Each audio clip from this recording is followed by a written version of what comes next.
Simulej. Nilqawkom eżis aħwa Maltin u Għawċin madwar Malta u Għawdex bħassoltu nilqawkom ġewwa River of Love u nitlob minn qalbi l-lum li din il-kelma tidħol fi qlubkom u tmessilkom, anzi titrasformalkom il-kumplament ta' ħajitkom fil-spiritu, fil-ruħu, fil-ġisem u f'kull erja ta' ħajitkom. Qabel ma ngħid it-talba ta' li ngħidu aħna s-soltu biex nilqgħu il-kelma tal-mulej. Nixtieq ngħid il-daw kollha li qed jaraw dal-messaġġ, mexxejja, leaders, pastors, evangelisti, il-ministeri kollha, il-Kristjani kollha, il-komunitajiet kollha ta' Malta u Għawdex, knejjes, fellowship sejħilhom li trid. Nemmen li jekk naqbdu revelazzjoni ta' dan il-messaġġ illum,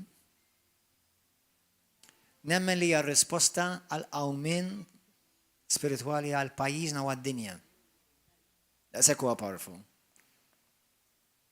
Għalhekk qed ngħidilkom isimgħu bir-reqqa tħallu xejn tilifkom. Jekk naqbdu dal-messaġġ bir-reqqa, bil-revelazzjoni u bl-għajnuna Alla l-Ispiritu Alla jgħinni biex nwasslu sew, ħajtek tiġi trasformata. Ejn nitolbu. Biex Qaddis ingrazzjawk tal-kelma qaddisa tiegħek. Grazzi li tafdana b'tant rikkezzi kbar tas-saltna.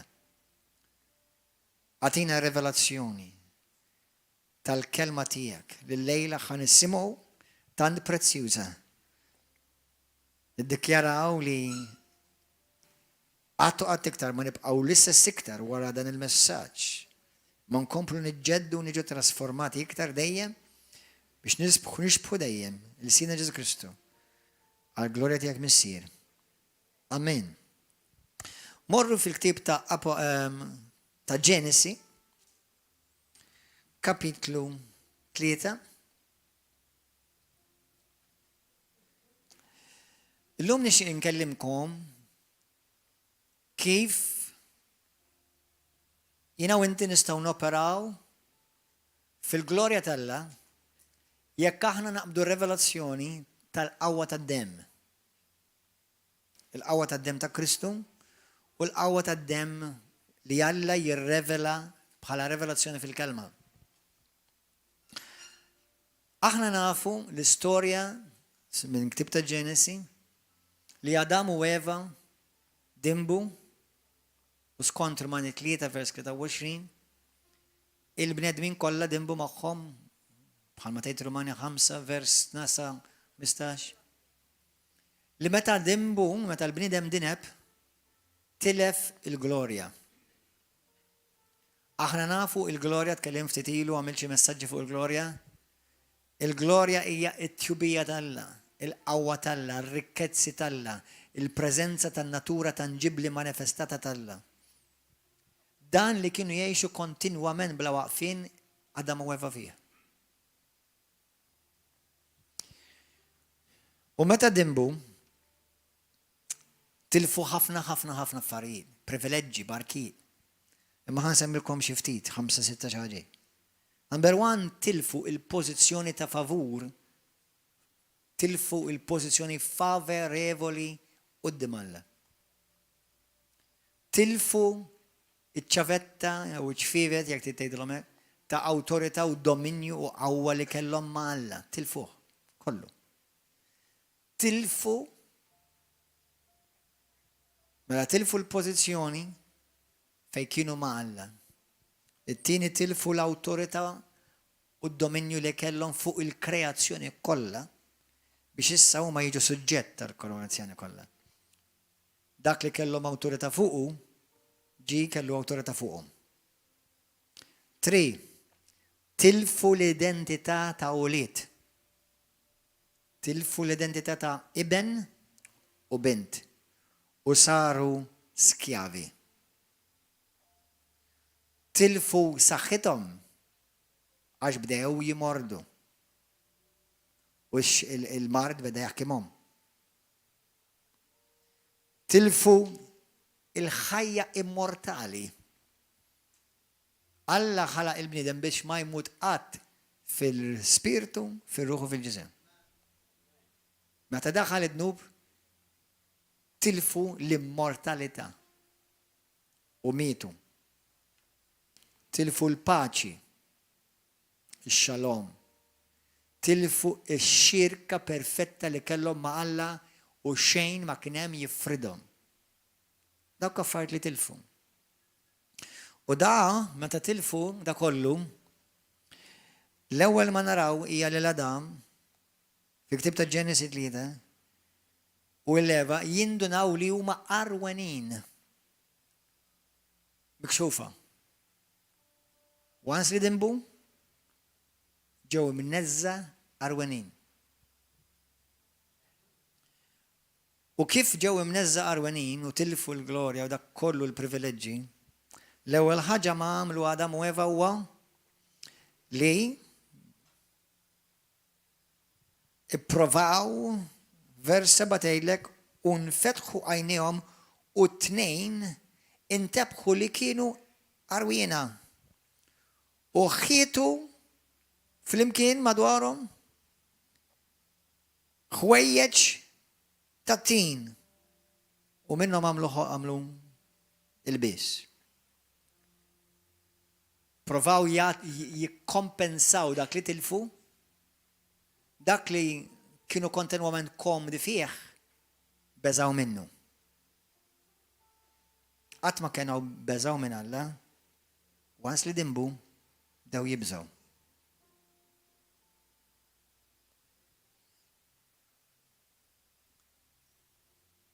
Mbagħad il-mulej Alla għamel xi ħaġa biex jurihom li b'emilhom u bil-ħwejjeġ li huma għamlu tal-ħaxix mhuwiex ħajjirrikompensaw lura jew jirrestawrawlu jew jirbħu lura il-pożizzjoni li kellhom. Alla krealhom pożizzjoni temporanjament bil-iskrittura tgħidlek u mbagħad Alla għamel l-Adam u l-Eva ħwejjeġ tal-ġild u libbisom l-omu. Għamilhom l-omu u libbisom l-omu. Il-ħwejjeġ tal-ġild ġifieri Alla kien l-ewwel wieħed li għamel sagrifiċċju tad-demm. Alla kien l-ewwel wieħed li ħa l-inizjattiva biex jiksil bniedem u d-demm innoċenti jiġi sagrifikat għalih.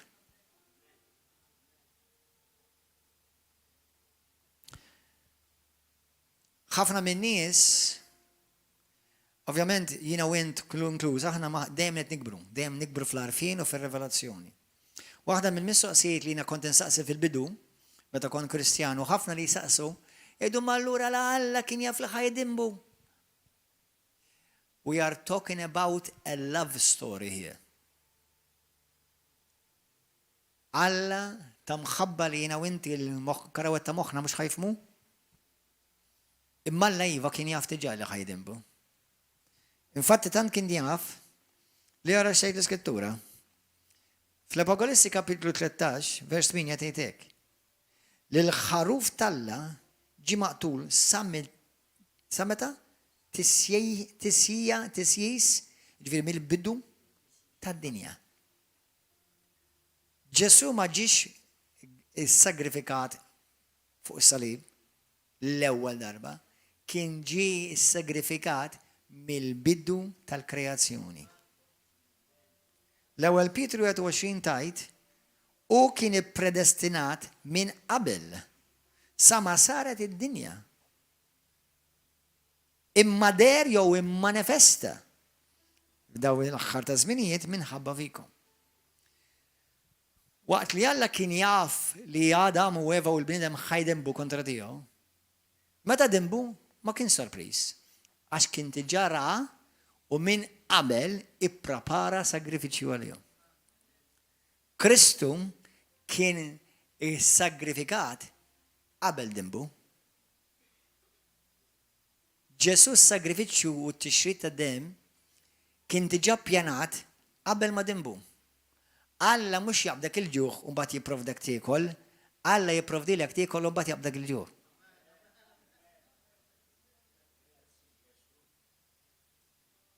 Qed tifhmu? Kull ħaġa li inti għandek bżonn, il-fatt li għandek bżonna, Alla jgħidlek tiġa preparajtilek li għandek bżonna. Mhux issa ninduna xekli. It's powerful. Amen. Mela naraw li Alla l-ewwel ħal inizjattiva biex jagħmel sagrifiċċju jiksil il-bniedem bid-dem biex il-bniedem jista' jerġa' jibda esperjenza lil Alla. Immorru mbagħad fl-ewwel fi ktieb ta' Ġenesi kapitlu 4. U nibdew naraw lill-ewwel ulied ta' Adam u Eva. Alla kien li wettaq ippjana stabilixxa is-sagrifiċċju tad-dem. Biex intom meta jiena u inti naraw imma għaliex hawn daw is-sagrifiċċji kollha fit-Testament il-Qadim. Għaliex kemm il-darba naraw ħrief u gidin sagrifikati. Għax kull darba li kien isir is-sagrifiċċju Alla kien jiftakar dak irrepreżenta lil Ġesu. Qed tifhmu? Alleluja. Glorja lilek Mulej. Kull darba li kien jara s-sagrifiċċji jsiru, Alla kien jiftakar f'Ġesu ibnu, il-ħaruf. Dan kien tifkira kontinwa quddiem il-mulej. Dak li jgħidulu bl-Ingliż memorial. Tifkira kontinwa titla' quddiem il-mulej li hemm id-dem ta' Kristu li kien tiġa preparat mill-bidu imma trid jiġi manifestat fuq is-salib. Amen. Ġenesi kapitlu 4 issa. Naraw hekk. Fejn għandna il-Label u l-Kajin iġibu offerta lil Alla. Issa Abel u Kajin min kienu missieru għomhom? Issa, illum ħatifmu għaliex Alla rreġetta offerta u l-oħra aċċetta. Alla tal-bniedem ir-revelazzjoni tad-dem biex jersaq lejha. Kull min jirriġetta ir-revelazzjoni tad-dem ta' Kristu ma jista' qatt jersaq lej Alla. Għalhekk l-ebda qaddis ma jista' jselvik, l-ebda profeta ma jista' jwaslek lejn Alla, l-ebda reliġjon, l-ebda ħwejjeġ tat-tin u tal-weraq li tipprova tagħmel, l-opri tiegħek. Alla ta' revelazzjoni l-umanità, kull min jirriġetta jinqata' minn Alla.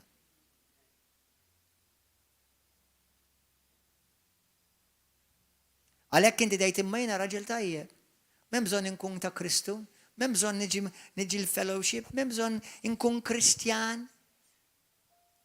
Għad attent.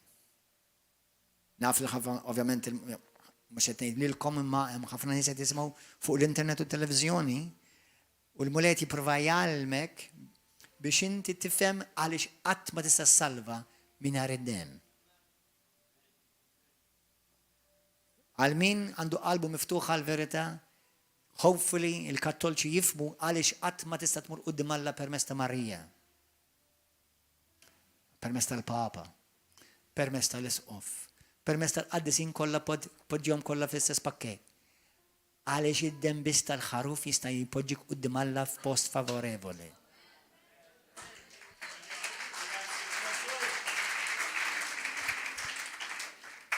U kull min jirreġetta dak li Alla ordna, Alla jobsqu.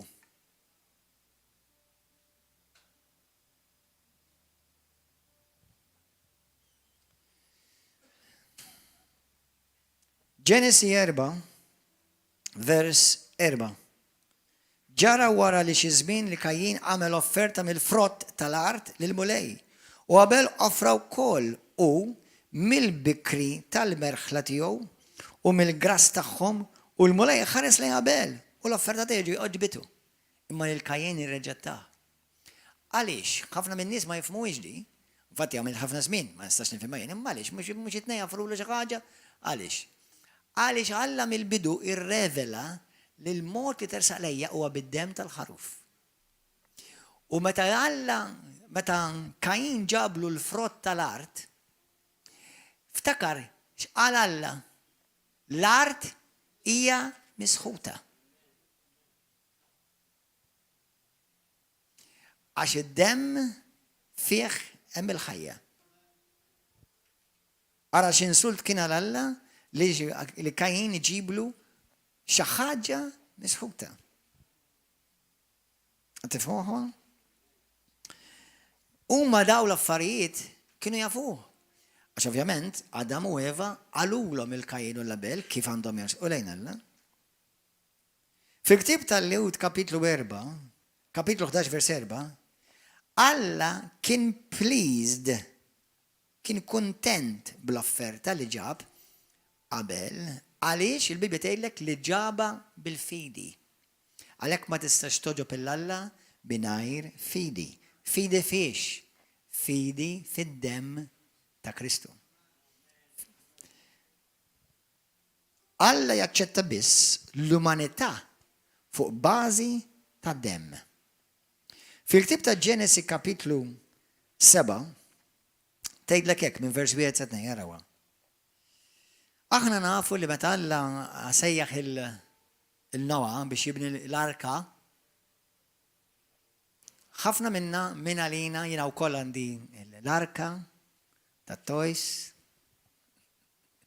ma nsemmix il-kumpanija ħalli ma nagħmilhom xeklan, sewwa, unu pjaċir. U l-arka tat toys tiegħi kollha 2-2, żewġ zebra, żewġ ġirafs. Sewwa, imma il-Bibja mhix hekk tgħid, believe it or not. Bibja tgħidlek li Alla ordna li minn bosta annimali li jiġu sagrifikati Alla ordna 7 pari. Għaliex, mhux par biss. Infatti mill-annimali biss dak li jgħidulhom imniġsa 2, ir-raġuni kienet għax dawk li kienu biss 2 Alla żommhom biex jippreserva it-tip tagħhom. Imma dak li Alla qal lil Noa biex iġib minnhom 7 biex jużhom għas-sagrifiċċju kontinwu li jitlaq qudiem Alla. Qed tifhmuha? Alleluja. U hawnhekk jgħid kien permess ta' lotjiet li qabel dik. Ġenesi 7 vers 1 u 2. Ħanaqralkom tnejn mill-bejjem kollha safjin daħħal miegħek 7 pari. Qed tifhmu? 7 pari. Għaliex? Għax Alla kienet jipprepara l-Noa biex permezz ta' dak li kien se jagħmel Noa, or Noe, bil-Malti, Noa bil-Ingliż, Noa bil-Ingliż Malti, u Noe bil-Malti pur. Imma Alla ordna lil Noe biex iġib 7 ħalli jkun hemm offerta kontinwa ta' dem jitlaq qudiem Alla. Amen? Issa, fi ktib ta' Noa, jew ta' Noe, għaxina Noa ndorri ngħidlu, vers 20, kapitlu 8, vers 20 ta' Ġenesi, tgħidlek, Noe bena l-arta lil-mulej. U ħamin kull annimal safi u mittar safi u offra sagrifiċċju tal-ħruq fuq l-arta. Laqra għadi, nara għadi. Ġenesi 8, vers 21 issa. U l-mulej xam ir-riħa ħelba u oġbitu. U l-mulej għalf qalbu ma nerġax iżjed nisħet l-art minħabba l-bniedem għax qalb il-bniedem miġbuda għal-ħazen sa min tkunitu. U ma nerġax iżjed naħbat għal-ħlejja ħajjin kollha bħal ma għamilt. Sakemm iddum l-art, żrieħ u ħsat, bart u omma, sajf u xitwa, lejl u nar, ma jonqos qatt. X'qed naraw? Il-patt li Alla, meta inti tħares lejn daw il-patriarki, daw tat-Testament il-Qadim, tara li kull darba meta Alla rrilisja barka dejjem kien hemm is-sagrifiċċju tad-dem. Infatti di daħluha fil-pedamenti ta' moħħkom intom li tistudjaw il-kelma. Alla qatt ma jagħmel fuq id-dinja xejn ħlief meta jkun hemm patt tad-dem. Qatt ma jagħmel xejn Alla. Biex Alla jiġi involut irid isir f'patt tad-dem. Qed tifhmu xi ħaġa? Are you understanding? Mingħajr patt Alla ma jagħmel xejn. Alla ma jagħmel xejn. Issa naraw il-Kajin li ħaġab il-mulej, naraw il-Noa u il-Noe. Immissa ħafakkarkom. Ismaw kemm kienet powerful x'għamel Noe. Il-Bibja tgħidlek fil-ktib ta' Noa, fil-ktib ta' Ġenesi, mhux Noa, sorry. Fil-ktib ta' Ġenesi, kapitlu 8, tgħidlek li minħabba l-offerta ta' Noè, Alla għamel weda. X'kienet il-weda? Li l-art ma tiġix meqrud iktar. Li jkun hemm dejjem ħsad, żrieħ u ħsad, bartu omma, sajf u xitwa, lejlu nar u ma naqsaqat. Taf għaliex aħna dejjem naraw fid-dinja sajf u xitwa, ħsad, żrieħ u ħsad u eċetera, minħabba dak il-patt. Dak li għamel Noè, kien tant powerful u dimalla. Tinsix li Alla kien ered id-dinja bl-arqa. U kienet il-bidu tal-kreazzjoni ġdida. U Alla qabbat il-Noa, jon kella Noè, ħas fi spiritu tiegħu, u ovvjament kien bnidem Alla, u Noè kien jifhem li ma tista' tagħmel xejn malla fejn m'hemmx dem, fejn m'hemmx sagrifiċi ta' dem. Permess dak x'għamel Noè ikkonsagra l-art lura lejn il-mulej. Id-dinja kollha.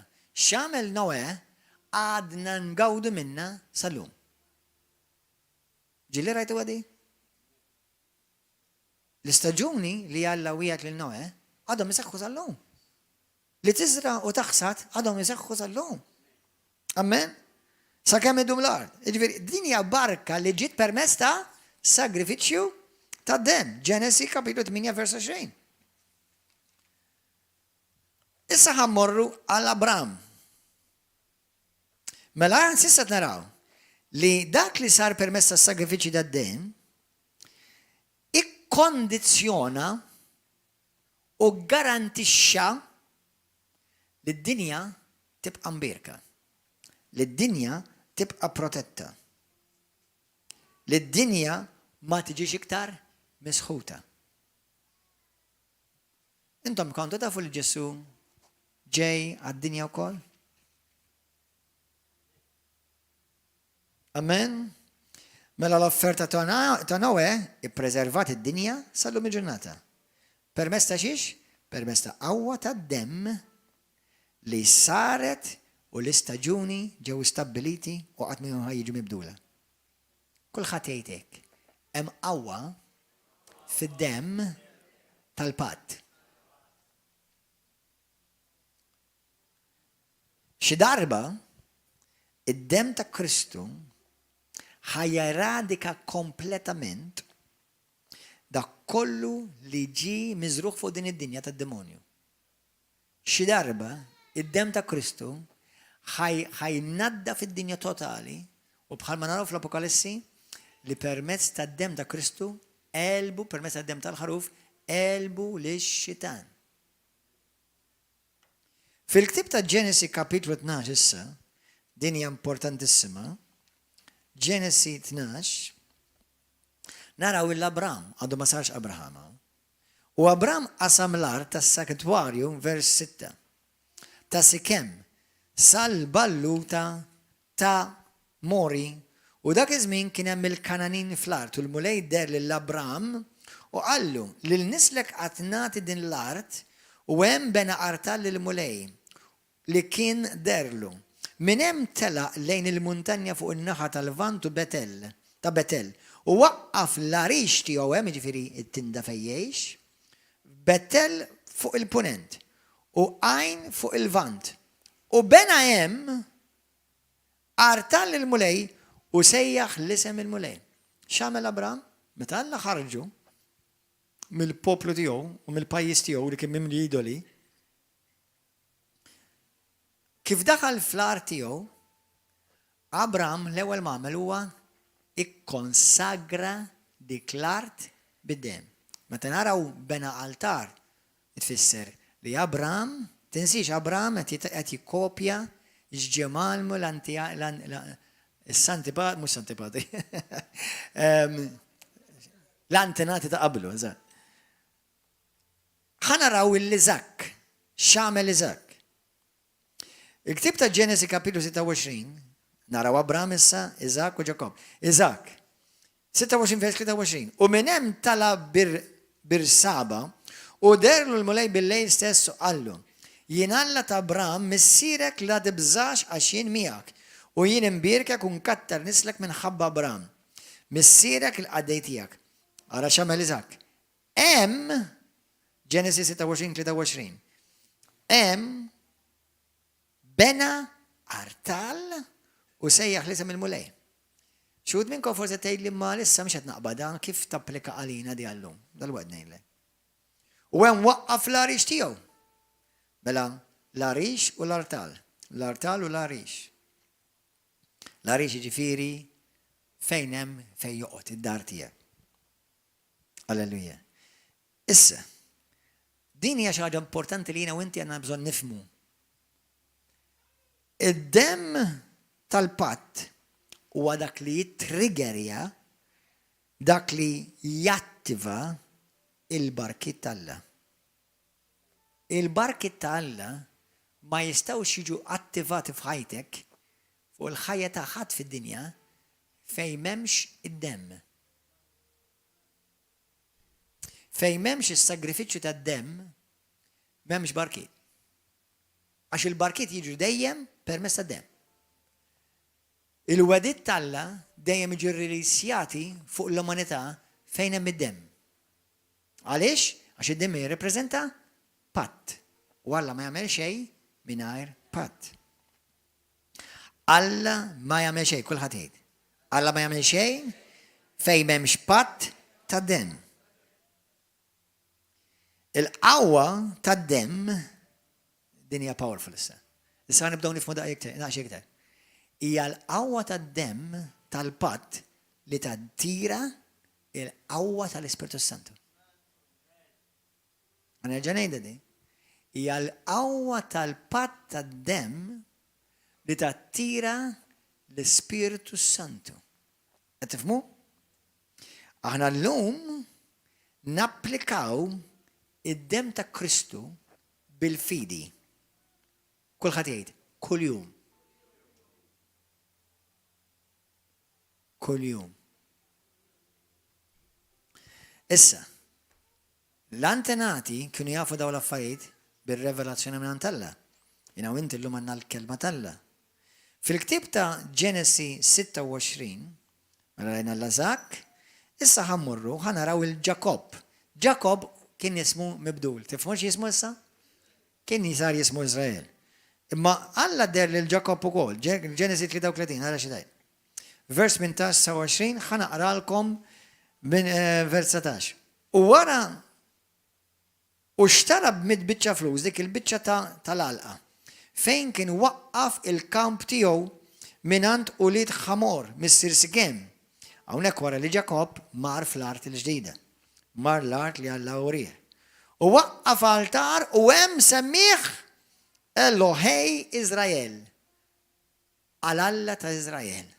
Għal darba oħra qed naraw sistema, qed naraw prinċipju. Meta inti tifhem da, tibda tifhem il-Bibja. Għaliex ċertu affarijiet. Jiena u inti biex nifhmu l-Bibja għal dawk li studjaw il-Bible College, inħeġġiġkom biex tagħmlu il-kors ta' Blood Covenant. Biex tifhem il-Bibja, trid tifhem il-qawwa tad-demm tal-patt. Għax il-Bibja hija il-patt tad-demm. U l-pattijiet li Alla għamel mal-bniedem permezz tad-demm, tal-ħaruf. Illum huwa Kristu. Isib il-qofol kollu tiegħu fi Kristu. Issa Alla irid jifdi l-Izrael x'ġara għaliex? Izrael li kien Ġakob.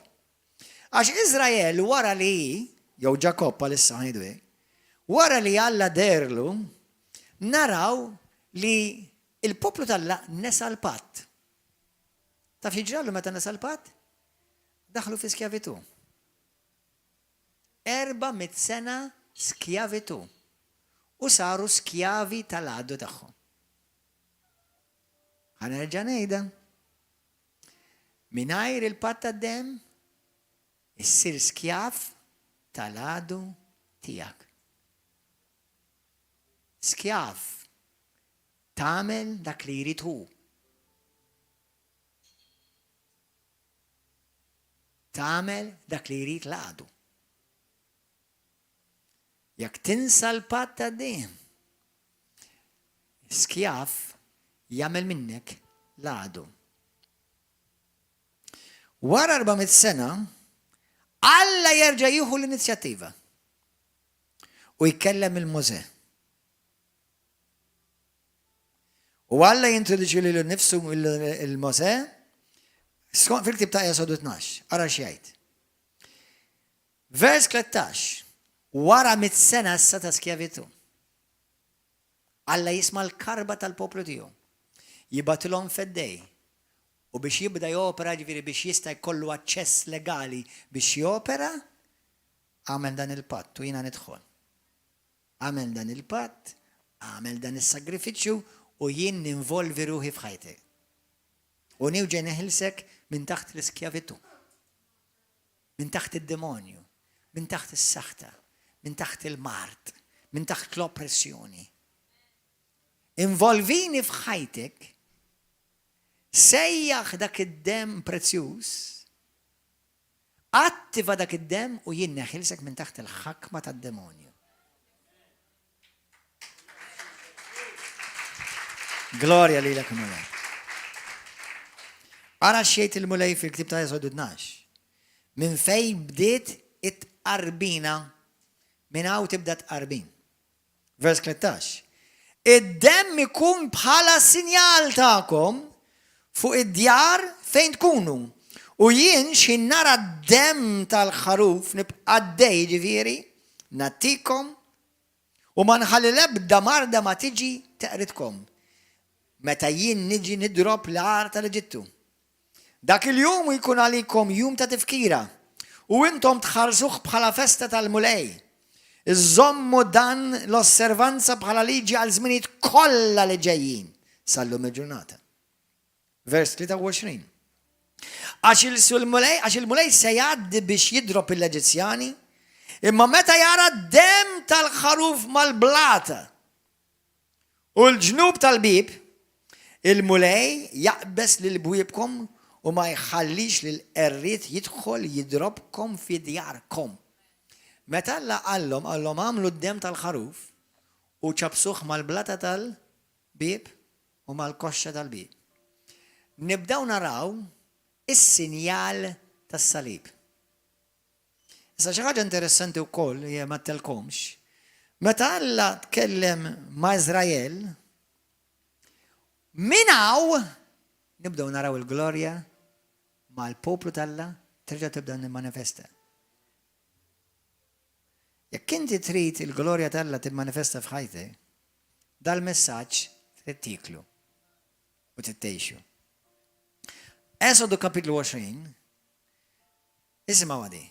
Once li Alla ħareġ il-poplu tal-Eġitt minn taħt l-iskjavitu, għamlu dak li jgħidulu l-Passover, is-sida. Kienet l-ewwel tqarbina li kellhom jagħmluha kull sena, illum tista' tagħmilha kuljum. Minn hemm il-qudiem, once li ħarġu mill-Eġittu, għamlu il-Passover, minn hemm nibdew naraw l-Alla jimxi mal-poplu tiegħu f'pilastru tan-nar u sħaba matul il-ġurnata u pilastru tal-Alla bil-lejl. Dem u glorja. Dak ma setax jidher qabel ma jiġi mraxx id-dem. Amen aħwa? Esodu 24, vers 1-8, isma' ħanaqraħkolkom malajr. Il-Mulej qal il-Mosè, itlaħ dejn il-Mulej int u Aron Nadab abieku fl-imkien ma' 70 mix-xjuħ ta' Iżrael u għatu qima bil-mod. Imbagħad Mosè resaq waħdu lejn il-Mulej, imma l-oħrajn ma resqux u anqas il-poplu ma għandu jitla' miegħu. Mosè niżel jgħid lill-poplu kull ma qallu l-Mulej, kull mornalu l-poplu wieġbeb bleħen wieħed u qal, kull ma qalilna l-Mulej nagħmluh. Mosè kiteb il-kliem kollu tal-Mulej u filgħodu qam bena altar taħt il-muntanja, x'għamel? Bena altar. U waqqafna xil-pilir li tippreżenta kull wieħed minnhom lill-poplu ta' Iżrael, il-tribu ta' Iżrael, tat-tribu ta' Iżrael. Imbagħad baċ żgħażagħ, issa dinja, this is powerful, morru studjaw u morru orawha. Baċ żgħażagħ Mosè li jirrappreżentaw li ġej mit-trubijiet kollha u qalhom dak li qed nagħmelhaw morru għamluh mal-kampijiet kollha ta' Iżrael. This is powerful, brothers and sisters. Għax dak li jagħmlu hemm għad jista' jsir illum. Umbagħad, vers 5.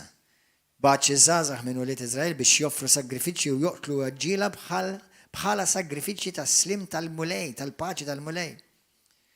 Mosè ħa nofs id-demm u qiegħdu fil-wieqi u xerret in-nofs li jieħor fuq l-artal. Nofs dak id-demm ġi fuq l-artal u nofs id-demm li jħorġi fuq il-postijiet u id-djar tal-poplu ta' Iżrael. Qed naraw issa ħanaraw xi ħaġa powerful. Sissa dejjem Mosè kellu jitla' fuq il-muntanja biex jitkellem mal-mulej. Però Alla qal il-Mosè, qallu Mosè, ftakar qallu kellmu u x'għandu jagħmel? Għaliex għall-mulej qal lil-Mosè x'għandu jagħmel. Ħalli issa ma jibqax issa biktar biss Mosè li jista' jitkellem Alla, imma jekk issa Mosè jaqbad id-demm tal-ħrief u jissagrifikah, issa Alla jista' jinżel fost il-poplu. Glorja l-mulej, amen. Fimtu għadi? Ix-xewqa tal-mulej x'kienet?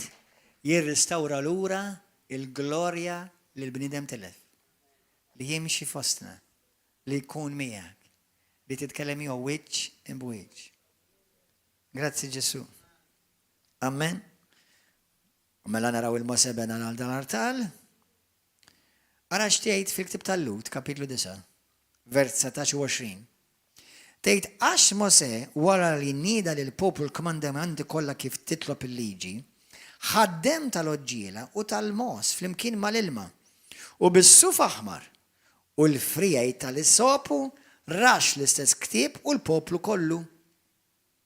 U għal dan u d-dem tal-patt li Alla ordnalkom. Ekku kol raxxid bed-dem it-tabernaklu u t-tamir kollu tal-kult ta' bil-ħaq skont il-liġi. Tista' tgħid kollox jissaffa bid-dem u bla tixrid ta' dem ma hemmx maħfra. Jew inkella ma hemmx ħelsien għax il-kelma maħfra tfisser li tiġi ħieles, released, liberu. Meta jkun hemm saħħa topera f'ħajtek, għandek bżonn tiftakar f'dan il-messaġġ. Meta hemm mart joppressak, hemm bżonn tiftakar dan il-messaġġ. Meta hemm demonju jattakkak, għandek bżonn tiftakar f'dan il-messaġġ. Kif ħatattiva il-qawwa tad-dem fil-ħajja tiegħek? Dal-waqt ngħidilkom. Isimgħu din l-iskrittura morru meditaw u għamadu tajjeb. Lud 9, vers 11, isimgħuha. Imma Kristu ġibla bħala l-qassis il-kbir tal-ġid li diġà ġi u daħal minn tindaq u aktar perfetta li mhix maħduma b'lidejn il-bnedmin, jiġifieri mhijiex ħolqien ta' din l-art. Ġesu daħal darba għal dejjem fis-santwarju. Liema santwarju? Tas-sema. Ftakar is-santwarju li kien hawn fuq l-art, it-tempju, huwa xbija eżatta ta' dak li hemm fis-sema. Amen? Jekk mela, imma bis-saħħa ta' demmu stess u hekk kiseb fidwa għal dejjem. Jekk id-dem tal-mos u tal-gniedes u l-irmiet għada l-oġla imraxxax fuq dawk li huma mniġsa jista' jqaddishom billi jagħtihom l-indafa tal-ġisem kemm aktar id-dem ta' Kristu li bl-Ispiritu Santu jew bl-Ispiritu ta' dejjem offra lilu nnifsu vittma safja lil Alla. Jista' jnaddaf moħħkom hawn. Mhux id-nub issa biss, il-kuxjenza. Għalhekk issa l-Bibja tgħidlek għal minu fi Kristu Ġesu m'hemmx iktar kundanna. Għalhekk jekk inti tħossok kondannat, mhux convicted fisser l-Ispiritu Santu qed jaħdem fik. Kundannat fisser meta inti tibda taqta' qalbek u tibda taħseb li Alla reġettak. Dik mhijiex minn Alla. Il-bniedem jirreġettak. Ommok, missierek, ħutek, ħbibek, qablu jirreġettawk. Alla l-missier għat ma jista, mux ma jriġ ta' għat ma jista. Tinħelek għalix? Għax Alla tiġa prepara minn qoddim għal-ħmerijiet kollha li inti għamil f'ħajtek. Tiġa offra l-libnu ħarruf sagrifiċi ħaj u mux biex jiksik imma biex jaradik il-qawwa tad-dub minn fuq ħajtek u jnatfek totalment. Gloria l-mulej. Għallu jnaddaflek ukoll il-kuxjenza minn kundanna tad-dnub. Isma' unieħu meta bniedem jersaq għalej Kristu, sew jekk inti ġdid fil-mulej u ħad tiġi l-mulej l-ewwel darba, u sew jekk inti kont fil-mulej u kont imbagħad minn mulej u l-mulej llum qed terġa' lura lejn dar il-missier u fih dan Kristu Ġesu, il-kuxjenza jaħsilek totali u jerġa' jgħidlek tista' terġa' tibda mill-ġdid. Għax id-dem ta' Kristu jaħslek inatfek u jqaxrek nadif. Halleluja! Gloria lil-mulej! Thank you, Jesus. Gloria lilek, Mr. Qaddis. Għalek, illum il-ġurnata, mem ħadd issabla valur qudiem Alla. Ħanejdukom xi ħaġa mokkoma. Isimgħuni sew. Anzi għajdit tal-baqabe, l-Spiritu Santu kellimni. Jina u inti, aħna maħniex imsejħin biex inkunu bħad-dinja. Tifhmu għadin? Imma jina u inti msejħin fid-dinja. Jekk id-dinja tiskazak, għadek ma fimx l-irwol tijak. Titkazak. Jekk inti titkaza bid-dinja, għadek ma fimx l-irwol tijak.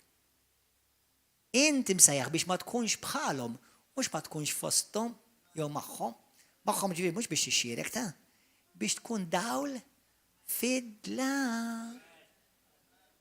Illum hawn fostna. Aħwa li kienu l-bot mill-mulej. U l-bira ħalla fil-ħnina kbira tiegħu li ħadd minna ma jisħoqlu għalhekk jaħnina u grazzja. Waqt li jiena qiegħed ġodiġ fejn kien hemm ħafna tad-dinja. Nispiċċa, nevanġelizza u nitlob magħhom biex illum qegħdin lura lejn dar il-Missija. Gloria l-mulej. Ħanejdlek, kien hemm affarijiet li huma tad-dinja. Issa, eżis aħwa Kristjan nifhmu nisej. Naf li l-Ispirtu tal-Alla jniktub dak l-affarijiet. Imma qalbi, inti hemm msejja biex tiddi, ta' mhux biex tagħmel bħalhom. Biex tiddi fik għal Kristu. Jekk jiena mmur Paċevil u nitkaża, ngħidlek qalbi, ibderġa' twilet minn ġdid għax għadek m'intix tifhem ta' x'inhu rwol. Ġesu kien imur mal-prostituti, mhux jagħmel l-istess magħhom biex jeħlishom minn taħt il-ħakma tal-iskjavitu. Ġesu kien imur ma' dawk li n-nies kien jirreġettaw għaliex, mhux biex avolja kienu jgħajruh għax kien jagħmilha magħhom. Jiena u int ma nitkażax mid-dinja. Issa, ma nixħux pjaċir, id-dnub innikkitni. Imma rrid niftakar ukoll li d-dinja ma tafx aħjar. The best thing that a sinner does is sin. Amen. Issa jekk inti Kristjan u tadixxi bħal minneb, għandek bżonn terġa' tistabbilixxi l-patt u tagħmel ħasla sew. Amen. Grazzi mulej. Amen. Ifhmuni sew, kundanna lil ħadd, imħabba lil kulħadd u konvinzjoni lil kull wieħed minna. Amen. Grazzi Ġesu. Minn hawn nibdew naraw issa għaliex Alla qabbat li jġib id-naċ, jġib il-gniedes, il-ħrief, biex kontinwament Alla, tinsix, Alla qaret id-dinja darba, għal mhux ħanġa naqreda. Mela Alla kontinwament huwa nfakkar fid-dem tal-ħaruf. Ismawni li hu kelli nagħmel sagrifiki, li kellna lejla naqbdu ħrief gniedes biex pereżempju bħal testament tal-qadim ngħidilkom il-lejla ejja offru għadnu bitkom. Kemm il-gendus naġa għandna bżonn biex nikkaverjaw lilkom kollha llum hawn. Kemm għandna bżonn ejja? Wieħed, x'wieħed. Għandna bżonn innaf 50 naġa u għandna bżonn naħseb naġa. سوا għanna bżon, sewa. Minna mill-inqas, sewa jak taqbad waħda għal kull familja, ha? Kem taħseb li kellhom bżonn għal 3 miljon ruħ?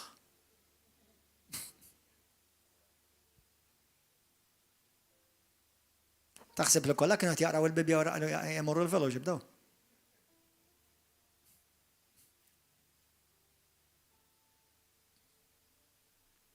Għax id-dem ta' Kristu għadu jgħajjat sal-lum il-ġurnata. U jgħajjat ħafna iktar qawwi minn dak id-dem ta' Abel. Alleluja. Għalhekk illum, meta jina inti nirrealizzaw dan, nirrealizzaw ma hemm ħadd iktar bla valur quddiem Alla. Dawk li joboduk, jinsultawk, jgħajruk, believe it or not, Alla jixtieqhom isalvaw. Jixtieqhom li ma jintilfux. Ma hemm ħadd li ma jistax jidħol il-ġenna llum u jirċiev il-maħfra tad-nubiet u l-ħelsien minn ħakma tad-demonju, kulħadd jistassa. Kull min jersaq lejn Alla bil-fidi permezz tal-ħaruf Ġesu Kristu li ħalna minn dunubietna darba għal dejjem. Issa xi ħaġa powerful. Sissa taqbdu xi ħaġa? Taqbdu xi ħaġa? Mela Alla ma jagħmel xejn mingħajr il-patt tad-demm. Jekk aħna niskudjaw l-Iskrittura, bejn wieħed u ieħor ħassib inti madwar 7 postijiet fejn Kristu xerret id-demm. 7. Kristu Alla kien qal il-qassis il-kbir li 7 darbiet irid iferrex id-demm fis-santwarju. 7 għalhekk in-numru tal-Alla jgħidulu n-numru 7. Number 1, għandek meta Kristu xerret id-demm tiegħu bl-araq tiegħu. 1 fil-Getsemani. Number 2, meta Ġesu kien fid-dar ta' Kajafas u hemmhekk bdew għaġtulu il-leħja jagħtuh bil-pon fuq wiċċu u hemmhekk skont Iżajja kapitlu 52, vers 13-15. Hemmhekk ukoll xerret id-demm it-tieni post. It-tielet post. Fejn Ġesu kien ġinkuranat bil-kuruna ta' xewk u mafusa fuq rasu. Number 4. Fejn Ġesu ġie msawwad fuq daru iflaġellat bil-ħbula minnhom marbuta magħhom marbuta ħadid jaqta' msiemer u Adam imkiser. U l-ġilda tiegħu miftuħa. Number 5. Ġesu jiġi minfut, mhux minfut, msallab bil-imsiemer fideh. Number 6. Ġesu jiġi msammar b'imsiemer f'saqajja. Number 7. L-aħħar post fej Ġesu jiddaħlu l-lanza f'ġembu. 7 postijiet Ġesu xerret id-demm. Il-ħaruf talla li jneħħi id-dnub u d-nubiet tad-dinja. Il-testament li baqdim tgħidlek li l-qassis il-kbir kellu jisprinkel jxerrex, jferrex, jew irox id-demm tal-ħaruf 7 darbiet fuq. This is going to bless you. Open your ears quickly. Fit-tabernaklu, aħna nafu kien hemm 3 postijiet, il-bidħa ta' barra, il-post il-qaddis u l-post l-aktar qaddis. L-ewwel post kif tidħol inti tiltaqa' kien hemm altar kbir, kien hemm post żgħir fejn taħsel idejk. Imma dak kien post barra, jiġifieri mikxuf, għad-dawl tax-xemx. Dak jgħidulu l-outer courts. Hemmhekk kien isiru s-sagrifiċċju tal-ħaruf. Ħantikom revelazzjoni powerful. Moħħok hemm. Meta tersaq lejn Kristu inti, meta tersaq lejn Alla, Alla jgħidlek jien ipprovdejtlek il-ħaruf tiegħi. Issagrifikajtu għalik, ma mhux biex tibqa' hemm, ma biex inti tidħol fil-post il-qaddis.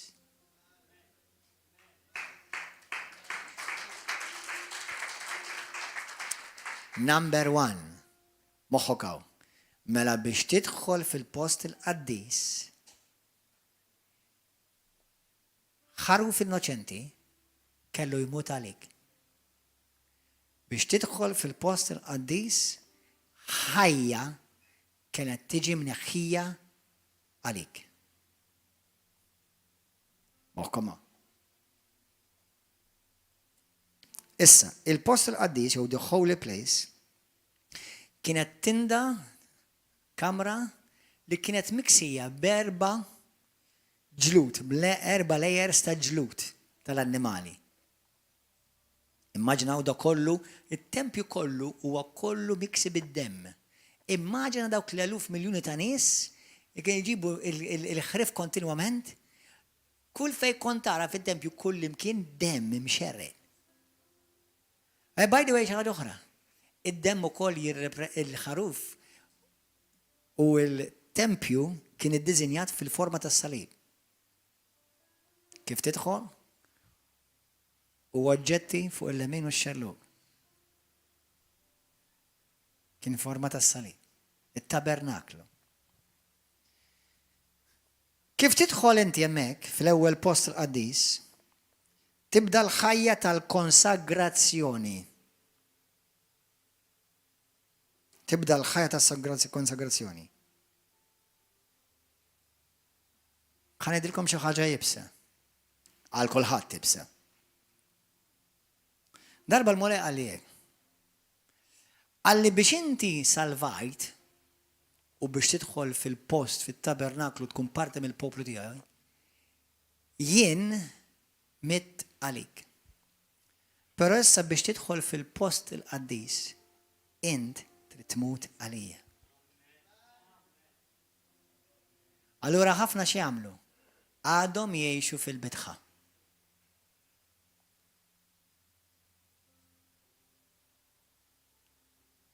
Qabli salvati.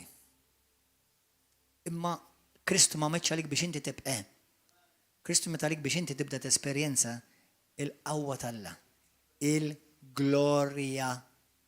Kull min ħajidħol il-ġenna, ħajidħol fil-glorja, mhux semi-glorja.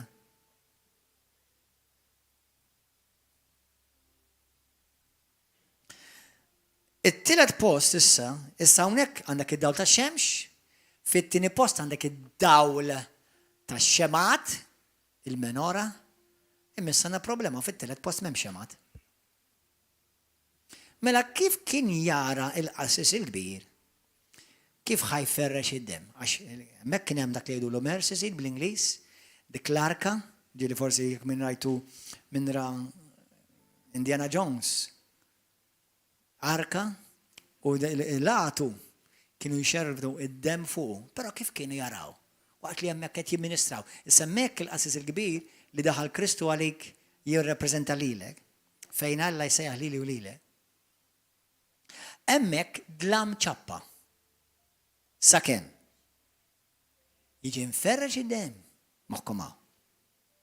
U kif jiġi mxered id-dem, il-glorja timmanifesta u jiddawwal kull imkien.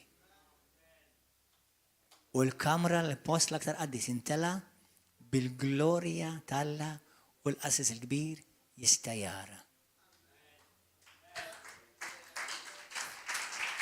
Jesus.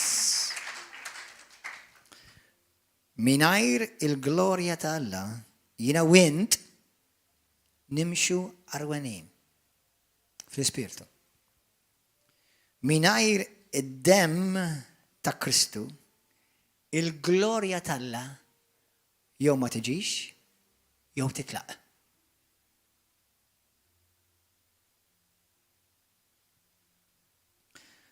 Fil-ktib tal-Lut kapitlu 9 minn vers 11 sa 14, ħanerġa' naqraħilkom aqraw miegħi, it's powerful. Imma Kristu ġi bħala l-qassis il-kbir tal-ġid li diġà ġi. U daħal minn tiddaqwa u aktar perfetta li mhijiex maħduma bl-idejn il-bnedmin. Jiġifieri mhijiex ħolqien ta' din l-art. U daħal darba l-dejjem fis-santwarju biex mhux bis-saħħa tad-demm, tal-mos u tal-oġġiela, ma bis-saħħa ta' demmu stess. U hekk kiseb fidwa għal dejjem. jekk id-dem tal-mos u tal-gnides u l-irmiet tal-oġla imraxxax fuq dawk li huma mniġsa jista' jqaddishom. Ftakar id-dem tal-oġġiela kien qaddishom. Mela d-dem ta' Kristu x'jiġri?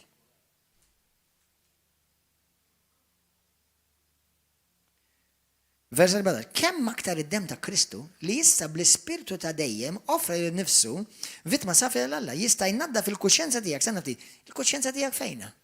Il-kuxjenza tiegħek huwa l-post il-qaddis tiegħek. Mill-mejja l-mejtin bla ma taqdu biex taqdu li laqda illa ħaj. Da kollu kien jsir biex il-persuna l-bniedem kien jidħol fil-preżenza tal-Alla temporanjament. Kristu għamlu da kollu biex issa Kristu jidħol fik u jibqa' fik mingħajr ma jitlaqqat għall-eternità. Imma hemm il-ħajja ta' konsagrazzjoni kontinwa. Bħalma tilkom il-ġimgħa l-oħra, jista' Kristjan ikollu demonju 1000%. Għax il-ħajja kuljum issa tinsiex fit-Testament il-Qadim x'kienu jagħmlu. Fit-Testament il-Qadim kienu kontinwament jagħmlu sagrifiċċji. Allura issa fit-Testament il-ġdid x'nagħmlu?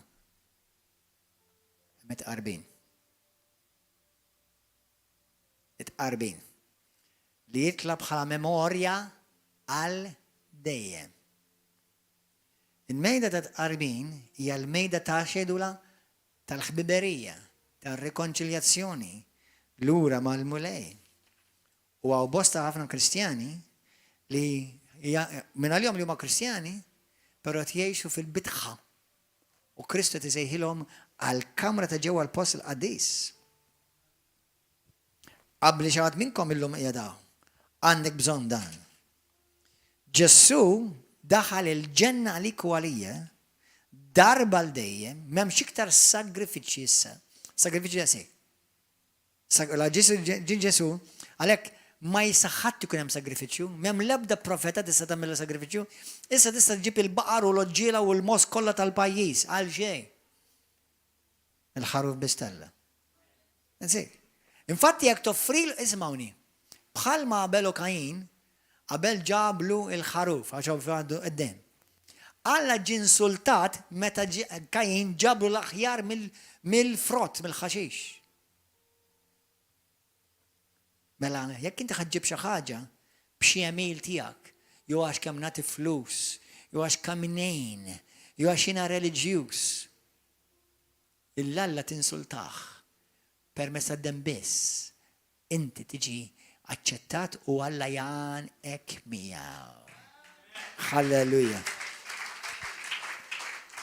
Amen. Glory lek ma l-għadis. Għalhekk issa Ġesu xi ħaġa powerful moħħkomha. Il-Bibja tgħidilna li Ġesu daħal fis-smewi. U ħa miegħu x'ħa miegħu? Id-dem li xerred fuq din id-dinja. Kif id-dem ġi miġbur? Jiena naħseb li d-dem ġi miġbur b'mod supernaturali li l-Ispiritu Santu għamel. L-Ispiritu Santu daħal fis-santwarju ma' Kristu u ħadlu d-dem qudiem Alla. Illum permezz għad-dem għaddix ta' Ġesu, int maħfur minn nobitek. Maħlul mill kull ħakma tax-xitan. Issa Ġesu permezz li dar mar il-ġenna bid-dem tiegħu stess, għata x'għamel ukoll. This is powerful aħwa. Ġesu taf x'għamel ukoll? Naddaf ismewiet. Permezz ta' demmu Ġesu naddaf ukoll ismewiet. Ftakar Ġesu nifed ismewiet b'demmu. U reġa' ġilura u llum il-ġurnata xi tfisser għalija għalik. Fit-Testament il-Qadim hemm ħafna affarijiet tajbin li tista' taqra ovvjament, però jiena u inti ma nistgħux nidentifikaw mal-patriarki tat-Testament il-Qadim. Għar-raġuni għaliex it-Testament il-Qadim it-talb kif kien isir qabel u llum huwa naqa' differenti. Illum fit-Testament il-Qadim inti kont titlob u tistenna. Illum titlob u tirċievi. Għaliex? Għax il-moment li d-dem ta' Kristu daħal fil-ġenna u qed jirrepreżenta għalik, lilek u qed jitkellem għalik, illum inti permezz ta' dan id-dem għandek aċċess instantanju għas-salvazzjoni. Għaliex bniedem ikun ħalli l-kriminal u fl-aħħar minuta jista' jsalva. Id-dem ta' Kristu. Permezz tad-dem ta' Ġesu Kristu, illum inti għandek aċċess għall preżenza tal-Alla. Anzi iktar minn hekk, il-permezz tad-dem ta' Ġesu Kristu, issa Alla jiġi jammar fik. Permezz tad-dem ta' Ġesu Kristu, illum inti għandek aċċess għal maħfra minn dnubidek totali. Kollha kemm huma. Illum permezz tad-dem ta' Ġesu Kristu għandek aċċess għal fejqan fiżiku. Permezz tad-dem ta' Ġesu Kristu inti għandek aċċess għal ħelsin minn kull forma jekk inti għandek possedut barra, għandek m'intix parti mill-poplu, jekk inti Kristjan imma qed tiġi oppressat, inti għandek aċċess għal ħelsin totali. Għax issa x-xitan jitlef id-dritt tiegħu u claim fuq ħajtek. Permezz tad-dem ta' Ġesu Kristu, inti llum tista' taċċessa il-barkiet, prosperità u xirka kontinwa bla maqfin mal. Infatti l-Iskrittura tgħidlek li anke mingħajr il-dem il-liġi ma tistax tieħdek quddiem Alla. Il-liġi stajt inti għalkemm ħadd qatt m'għamilha, stajt inti pereżempju tgħid jiena żommejt il-liġi kollha li ħadd ma seta' jagħmilha 614 il-liġi. Imma koll il-liġi ma teħlekx quddiem Alla. Kellhom jidħlu biss bid-dem.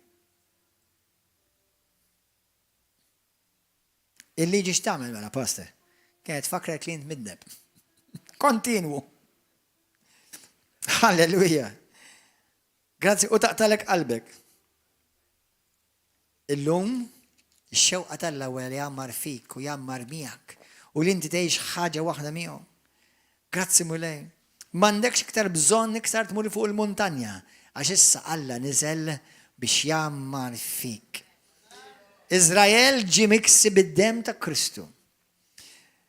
Xi ħaġa li nitalmu mill-ktieb ta' Eżodu meta Alla qal il-Mosè pjanu. Meta Alla qal il-Mosè u da ġab iż-żgħażagħ ta' Izrael biex imorru jiksu d-dem bid-dem tal-ħaruf il-kampijiet kollha u t-tribijiet kollha. Għaddi li ħsieb illum f'qalbi u qed jekk xi ħadd jaqbadha di hemm potenzjal li ġġib revival f'pajjiżna. X'inhu? Immaġina li kieku l-knejjes kollha ta' Malta Għawdex jaqbdu dal-messaġġ. U kollha jersqu quddiem dan is-sagrifiċċju tad-dem. Kollha jersqu lejn dan is-sagrifiċċju tad-dem. Lillum il-ġurnata tisseħħ il-mejda ta' tqarbin. Il-mejda, il-memorja li Ġesu għalenna nħallilkom bħala, għamluha bħala tifkira tiegħi. U aħna bil-fidi nattivaw din il-mejda. X'qed nagħmlu? Qed nattivaw il-qawwa tad-dem ta' Kristu. U once li d-dem ta' Kristu jiġi attivat bil-fidi, jitinżel il-qawwa tal-Alla.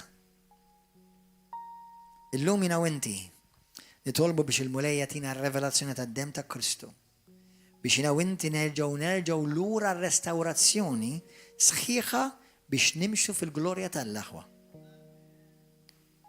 Halleluja. Fik Skrittura kapitlu tal-Lut kapitlu 10 vers 5. Lut 10 vers 5 jgħid: Sagrifiċċji u offerti int ma ridx, imma ġisem int preparajt għalija. Aħna qegħdin niġu trasformati kuljum. Salvati kuljum. X'jiġifieri salvati kuljum, passer?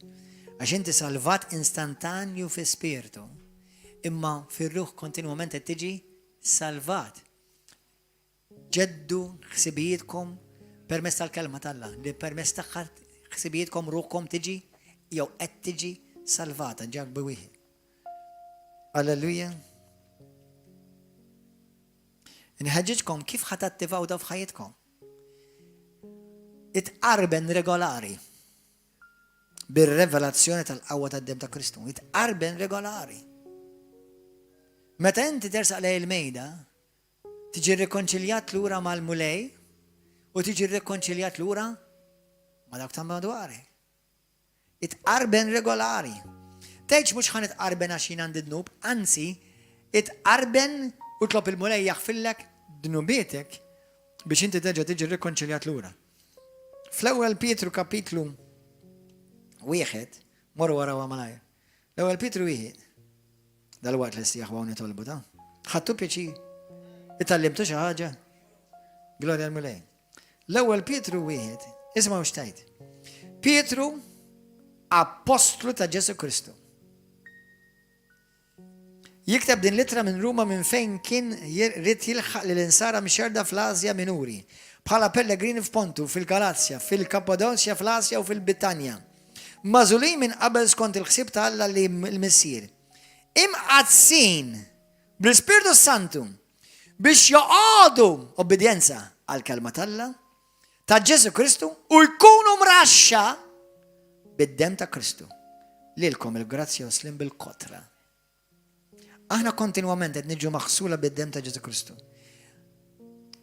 Fi ktib ta' Ġakbu kapitlu 1 vers 5, mhux Ġakbu sar Ġobb 1:5 u vers ħanaraħilkom vers 5 mbagħad vers 9 Tgħidlek kara. Ġobb kellu it-tfal tiegħu. U Ġobb kellu revelazzjoni tad-dem tal-ħaruf jew dem tal-patt. Għax ovvjament Kristu ma kienx għadu jeżisti, ma kienx għadu ġi fuq dinja, kien jeżisti mal-missier bħala etern. Imma il-Bibja tgħidlek isma'ha. Tgħidlek Ġobb kuljum kien iqum kmieni u joffri sagrifiċċju ta' vittmi maħruqa għal kull wieħed minn uliedu. Għax Ġobb kien jgħid għandu mnejn dimbu uliedi u seħħtu lill-Alla f'qalbhom. Hekk kien soltu jagħmel Ġobb. Mela Ġobb, isma'wni aħwa meta jekk intom ħad itqarbnu b'revelazzjoni. Għax hemm qawwa fid-dem ta' Kristu, hemm qawwa fil-mejda tal-mulej, hemm qawwa fit-tqarbin meta tieħodha b'revelazzjoni. Fil-vers 10 jgħidlek kara. Ix-xitan wieġeb u ġie quddiem il-mulej. U qallu tajt għal xejn Ġobb jibża minn Alla? Forsi int ma bnejtx isimha waħħa. Int ma bnejtx ħajt madwaru u madwar daru, madwar kull ma għandu kif iddur. Berikt kull ma milt bidej u ġid kotor mal-art kollha kemm hi. Isimgħuni 5 postijiet u ħanispiċċewha. Mid-dera Ġobb kellu protezzjonijiet fuq 5 postijiet. Din xi ħaġa li u inti nistgħu nagħmlu għallu. Kif? Ġobb kellu number 1, skont dik l-iskrittura, kellu protezzjoni fuq innifsu. Kellu protezzjoni fuq il-familja tiegħu. 2. Kellu protezzjoni u l-barka talla fuq il-materjali tiegħu, il-possessjonijiet, dak kollu li kien tiegħu, possessjonijiet materjali. 4. Ġobb kellu l-protezzjoni u l-barka talla fuq xogħlu jew il-ministeru tiegħu. U 5. Ġobb kellu l-barka fuq u kellu influenza li kellu isem tajjeb ma' kulħadd. Jew mal-poplu ta' madwaru, ġifieri kien favorit, relazzjoni tajba. Illum jiena u inti taf x'nistgħu nagħmlu?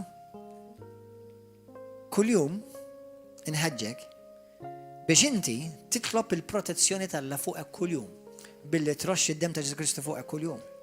Kuljum. It-tieni, troxxi d-dem ta' Ġesu Kristu fuq familtek kuljum. Kuljum.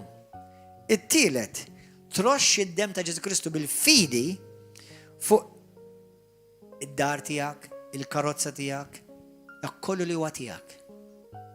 Number 4. Troxxi d-dem ta' Ġesu Kristu fuq ix-xogħol tiegħek, il-ġob tiegħek. Jew kellha l-ministeru tiegħek jekk inti qed f'ministeru. U number 5. Kuljum inti troxxi d-dem ta' Ġesu Kristu fuq ir-relazzjoni tiegħek. Ir-relazzjoni tiegħek ta' żwieġ, ir-relazzjoni tiegħek ta' wliedek ma' wliedek, ir-relazzjoni tiegħek ma' ħutek fil-ġisem ta' Kristu. Ix-xitan irid jattakka daw il-5 areas f'ħajtek. Imma Alla provda b'abbondanza id-dem ta' Sidna Ġesu Kristu. Aħna kif irraxxuh, qabel kienu jirraxxuh b'dik xejdula. Ħissib ħamra, jisusuf. Illum jiena kif irroxxu d-dem ta' Ġesu Kristu? Bil-fidi. Bil-fidi jiena inroxx bil-fidi niddikjara u niklejmija id-dem ta' Ġesu Kristu fuq ħajti. Grazzi mulej għaddejs ta' d-dem ta' Ġesu Kristu fuq ħajti, jiksili ħajti. Grazzi mulej ta' d-dem ta' Ġesu Kristu fuq iż-żwieġ tiegħi, fuq ulidi. Grazzi ta' d-dem ta' Ġesu Kristu fuq il-familja tiegħi. Grazzi ta' d-dem ta' Ġesu Kristu mulej natti u niksi l-xogħol tiegħi, il-ministeru li inti sejħtli għalih bid-dem ta' Kristu. Niksi bid-dem ta' Ġesu Kristu bil-fidi il-possessjoniet materjali tiegħi, bħad-dar, il-karozza, dak kollu tiegħu, l-għalqa tiegħek, u x'inhu? 5 postijiet li semmejna. Illum, jekk inti tgħid li pastor, jien illum nixtieq nagħti ħajti lil Kristu. Għax mingħajr Kristu m'għandek l-ebda dnub minnhom wieħed maħfur. Id-dem biss ta' Kristus Ġesu jista' jaħslek u jnatfek minn kull dnub. It-tieni tgħid li pastor jiena qed il-Ġesu biex jiġi f'ħajti, imma għadni qed niġi oppressat mix-xitan. Għadni qed niġi oppressat bil-mart. Għadni qed niġi oppressat ma nistax nieħu ruħ finanzjarment. Dawn huma affarijiet li Alla diġà ħaħsibhom kollha mill-bidu. Qabel ma kellek bżonn, Alla kien diġà ħajkollok bżonn u provdek qabel ma kellek il-bżonn. Glorja l-mulej. Ejn nitolbu. Let's pray. Tisok tiqpaw bil-qeda lissa. Jekk inti hawnhekk il-lejla, tgħid li pastor, illum jien nixtieq nibda ħajja ġdida ma' Ġesu. Ġesu jħobbok, Ġesu qatt ma ħajċedek x'qal il-mulej f'Ġwanni 6. Jiena qatt ma niġħad lil dawk li jiġu għandi. Għamilt x'għamilt, Alla ma jġħdekx. La tersaq leħ Alla jara xi ħaġa pożittiva li inti lesta tagħti ħajtek lura lil Kristu. Jew tagħti ħajtek mill-bidu għall-ewwel darba lil mulej. Jekk dal-persuna hija int illum għandek sigurtà ta' salvazzjoni, għandek il-ħajja ta' dejjem jekk inti tgħidlu Ġesu grazzi li mitt għalija fuq salib, permezz tal-mewt u l-qawmin tiegħek int salvajtni, dan jien nemnu minn qalbi, salvani aħfel id-nubieti. U nindem minn dnubieti. U ndur bħajti kollha lejk issa stess mulej. Id-dnub doqtu, il-ħażen doqtu, u ħajti marret lura għall-aħar. Indbiss mulej ir-risposta u t-tama ta' ħajti. Ejja f'ħajti. Jekk dal-persuna jenti u l-lum tixtieq għall-ewwel darba vera tagħmel deċiżjoni għal mulej, olli jdejk, għaw xi ħadd illum. Olli jdejk, wan, min iktar. Olli jdejk. Grazzi Ġesu. Għal dawk li jintom forsi dej li pastor jien illum nixtieq nagħmel ridedikazzjoni lil mulej. Mulej, pastor jiena kont bħal dik il-bint, bħal dak liben li kont fid-dar tal-missier. Imma mort nikol u spiċċajt mal-qżieqes u mal-ħnieżer. U bdejt nejra l-qżieqes, u bdejt nejra l-ħnieżer. U bdejt ngħid jħassra f'dar il-missier għandi dan barkit, ma jonqasni xejn. U ġej f'sensija. U llum qiegħed U l-missier jgħidlek, welcome home, child. Welcome back. Welcome back. Għaw xaħat l-lum dawk li diġaw najtu jdejkom jishtiq l-lum għall-ewwel darba. Jow f'ħajtek titteġa tagħmel ridedikazzjoni lil Ġesu f'ħajtek u tħalli lil mulej għaċċaklek dak kollu li qed jipprova jaksek l-isfel u jkissillek ħajtek. Għaw xaħat tolli jdejk. Grazzi mulej. Grazzi Ġesu. ħajtlob għalikom hawnhekk intom fuq l-internet kulħadd iqum bil-wifqa. Fuq Facebook. Itlob miegħi minn qalbek inti li għad hawnhekk, intom li għollejtu jdejkom, int li suppost forsi għollejtu jdejk u stħajtu li jdejk, u inti li għad fuq YouTube u Facebook. Ejt dit-talba warajja, jekk inti fuq televizjoni, ejt dit-talba warajja. Jekk kemm saħta t-topara fuq ħajtek, il-qawwa tad-dem ta' Kristu jaħilsek minn kull saħta. Imma tittapplika dak id-dem bil-fidi. U meta ħana ngħidu xi ħaġa importanti, kull darba li ħanidu fissem Ġesu, every time we say in the name of Jesus, għafxet namlu, qed nattivaw il-qawwa tad-dem ta' Kristu. Għaliex Ġesu huwa qawwa dak l-isem? Ftakar fi żmien Ġesu, l-isem Ġesu kien komuni ta' bħalma Toni huwa komuni llum, Marija hija komuni llum. Imma għaliex meta ngħidu f'isem Ġesu id-demonju naf għalli ma sem għaddejt. Għax hemm id-dem. Hemm id-dem. Allura kull darba jtgħid f'isem Ġesu inti attira il-qawwa tal-glorja talla fuq dak l-isem. Amen? Itolbu di talba warajja, poġġi jdejkom fuq qalbkom, dawk li għallu ħad itolbu. U minn qalbek, għamil deċiżjoni l-lum, indem minnu bitek, il-lum il-mulej li tak ċans, ma ħallikx tmut fit-nu bitek.